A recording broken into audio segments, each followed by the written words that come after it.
Hello and welcome student. हमने board exam को ध्यान में रखते हुए आप लोगों की प्रिपरेशन कराना चालू कर दी है। आज हम प्रोज का first lesson a girl with the basket पढ़ेंगे, जिसके ऑथर विलियम सी डगलस हैं। अबाउट द ऑथर, हम ऑथर के बारे में कुछ बताना चाहते हैं। इसके ऑथर जो विलियम सी डगलस अमेरिका के सुप्रीम कोर्ट के राष्ट्रपति थे, जो विश्व भ्रमण के लिए निकले थे और भारत वे आए थे 1950 को। वे स्टेशन पर कुछ बच्चों के द्वारा घेर लिए गए थे जो शरारती बच्चे थे। उनमें वे बच्चे टोकरियाँ बेच रहे थे। उनमें से एक लड़की 9 साल की थी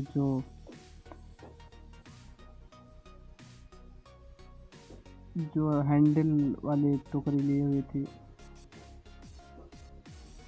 लेखक पहले से काफ़ी टोकरियाँ खरीद लेता है, जिसके कारण वह लड़की की हैंडल वाली टोकरी नहीं खरीदता है और वह कुछ रुपए उस लड़की को देता है दान में, लेकिन वो लड़की नहीं लेती है, जिससे आथर को उस लड़की पर गर्व होता है। और उस समय के प्रधानमंत्री पंडित जवाहरलाल नेहरू थे अपने देश के। यही कुछ सारांश है इस लेसन का। ऐसे ही तो चलो आज का लेसन चालू करते हैं।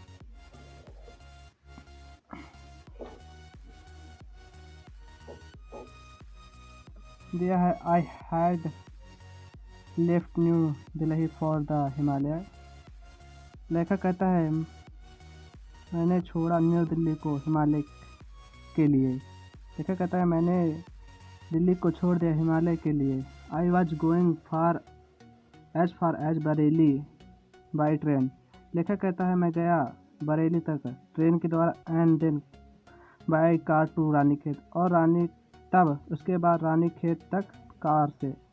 N old British army hill station, और लेखक कहता है एक पुराना ब्रिटिश आर्मी का हिल स्टेशन था जो स्थित था 6000 फुट राइड ऊपर और अपोजिट एक 120 miles stretch of snow capped Himalaya. लेखक कहता है कि विपरीत साइड में 120 मील तक बर्फ की सफ़ेद चादर फैली हुई थी।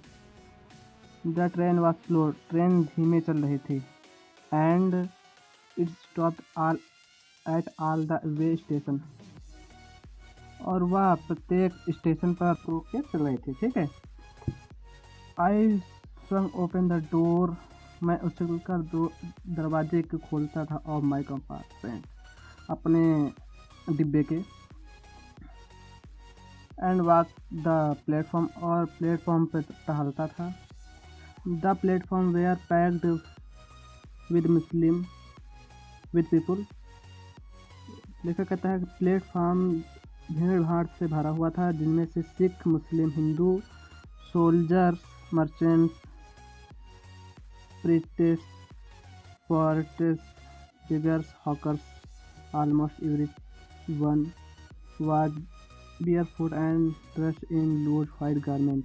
लेखक कहता है कि वे लोग सिख, मुस्लिम, हिंदू, सोल्जर यानी सिपाही, व्यापारी, पुंजारी, कुली और भिखारी और फेरी वाले थे, जो नंगे पैर थे और सफ़ेद ढीली ड्रेस में थे।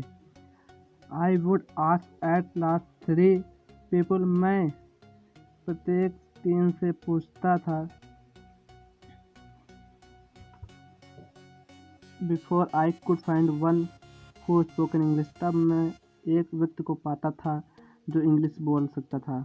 We could talk world affairs, मैं उससे सांसारिक बातें करता था।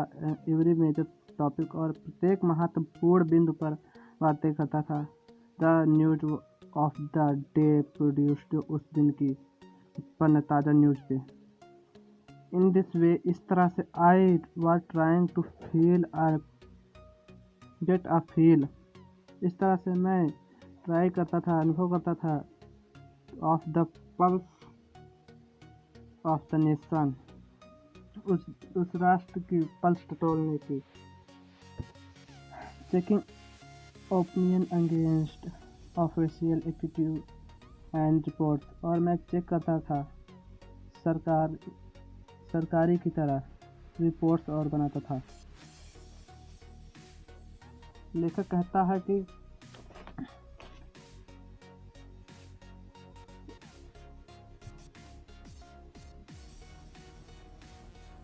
है कि checking opinion against official attitudes and report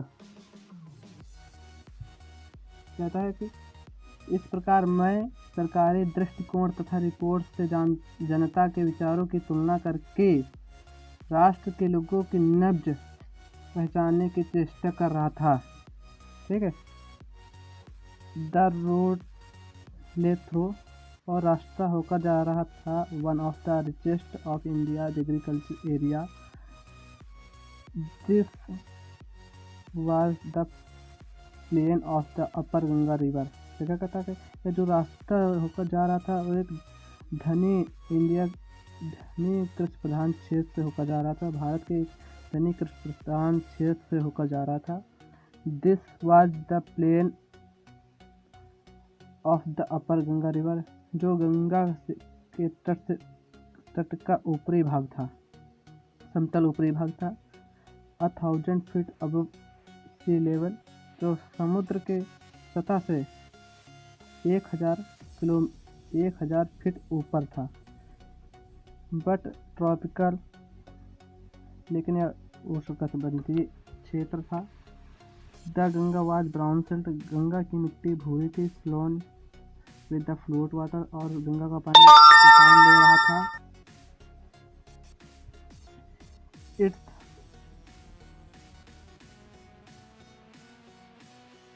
Its work flow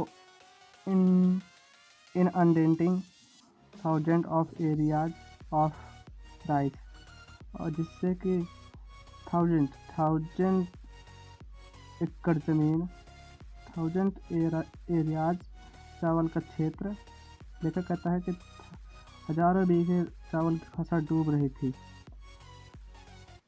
to the north where जंगल, और उत्तर की तरफ जंगल थे। ग्रेट एक्सपेंशन, लंबे विस्तार थे। Of the grass higher than a man's head, जिसकी घास मनुष्य के सर से भी ऊंची थी।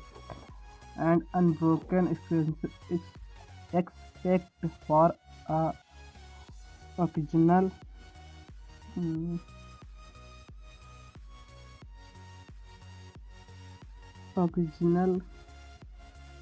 क्लम्प ऑफ ट्री,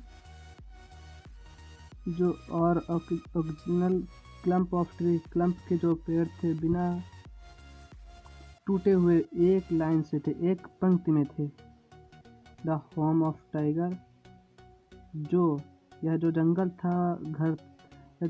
था tiger, elephant, Python and cobras का घर था।